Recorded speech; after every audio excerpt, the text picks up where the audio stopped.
काय मंत्री झाल्याच्या नंतर काय सांगाल एकूण काय वातावरण वाटतं? पाथरीमध्ये मी प्रथमतः यायला लागलो त्यामुळं की आमचे सर्व कार्यकर्त्याचा एक आग्रह होता की मी इथं आलं पाहिजे. आता तुम्ही जर पाहिलं असेल तर सर्वांचा उत्साह जो होता, रस्त्यावर कमाना असतील किंवा JCB मधून फुलं टाकणे असेल, त्यांना असं वाटतं की संघटनेचा माणूस आपल्याकडे आला पाहिजे, सर्वांना सांभाळून घेतलं पाहिजे. आणि निश्चितच माझी ती जबाबदारी आहे, मंत्री म्हणून नाही, एक कार्यकर्ता म्हणून मी आज या ठिकाणी भेट दिलेली आहे. आणि आता मेळाव्यानंतर पुन्हा पुढच्या आठवड्यामध्ये किंवा पुढच्या महिन्यामध्ये केव्हा यायचं याचा सुद्धा आम्ही प्रोग्राम करणार आहोत.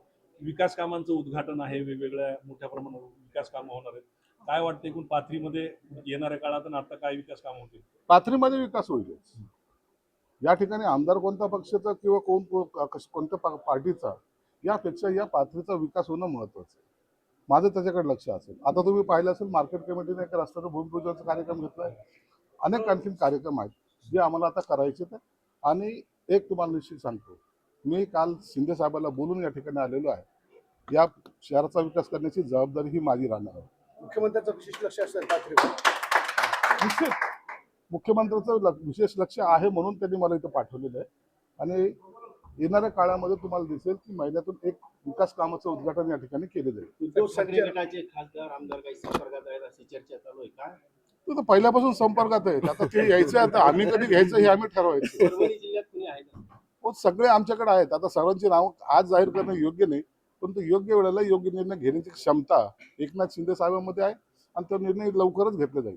संजय राऊत म्हणतात 2024 विधानसभा निवडणूक मुख्यमंत्री एकनाथ शिंदे यांच्या नेतृत्वात लढली गेली, त्यांना शब्दही देण्यात आला होता, मात्र आता त्यांना मुख्यमंत्री भाजपनं केलं नाही. त्यांनी काय बोलावं हा त्याचा प्रश्न आहे, परंतु एवढं निश्चित आहे एकनाथ शिंदे साहेबांच्या नेतृत्वामध्येच ही युतीची निवडणूक लढवली गेली होती, हे सर्व महाराष्ट्राला माहिती आहे. आणि त्याचा परिणाम असा झाला की भूतो न भविष्यती 237 जागा येणं हे मला वाटतं इतिहासात पहिल्यांदा झालं.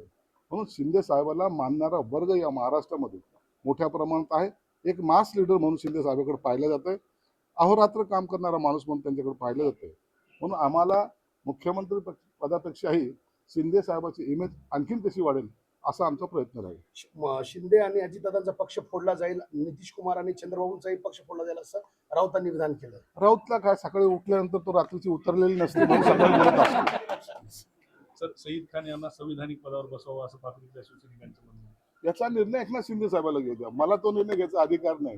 तिथं पक्षामध्ये निर्णय घेणारे सगळे जर संजय राऊत सारखे झाले तर मग त्याला त्या पक्षाला अर्थ नसतो. कातडी वाचवण्यासाठी शिंदे करतायत असं संजय राऊतांनी विधान केलं. अहो, संजय राऊत बोलतो त्याला महत्व देत नाही आम्ही. संजय राऊत काय, पाटील यांचं 3 दिवस झालं आंदोलन सुरू आहे. काय वाटतंय त्याचा विषय तुम्हाला? नाही, सरकारने निश्चित त्याची गंभीर दखल घेतलेली आहे. सरकार या सगळ्या गोष्टीकडे बारकाईने लक्ष ठेवून आहे. मला वाटतं सरकारमधले मुख्यमंत्री असतील किंवा इतर सहकारी त्यांच्याशी बोलतही असावेत. परंतु आम्ही आता उद्या आमची कॅबिनेट आहे, निश्चित त्याच्यावर सुद्धा थोडी चर्चाही होईल. सर, इथले स्थानिक जे आमदार आहेत राज शेट्टी, त्यांनी नाराजी व्यक्त केली की सईद तुम्ही पक्षात घेतलं, त्यांना माहिती पक्षाला विचारात न घेता म्हणे. कुठे कुणाला पक्षात घ्यायचं कुणाला नाही घ्यायचं ह्याचा निर्णय एकनाथ शिंदे साहेब घेतात. म्हणून सईद आला काय आणि इतरांना घेतलं काय याबद्दल दुसऱ्याला वाईट वाटण्याचं काहीच कारण नाही. म्हणजे तुमचं असं झालं म्हणे की सगळं विचार करून घेतात तिथल्या उमेदवारांना? इतर पक्षाचा विचार करून आम्ही घेत नसतो. आमच्या पक्षाचे नेते विचार करून आम्हाला विचारून घेत असतात.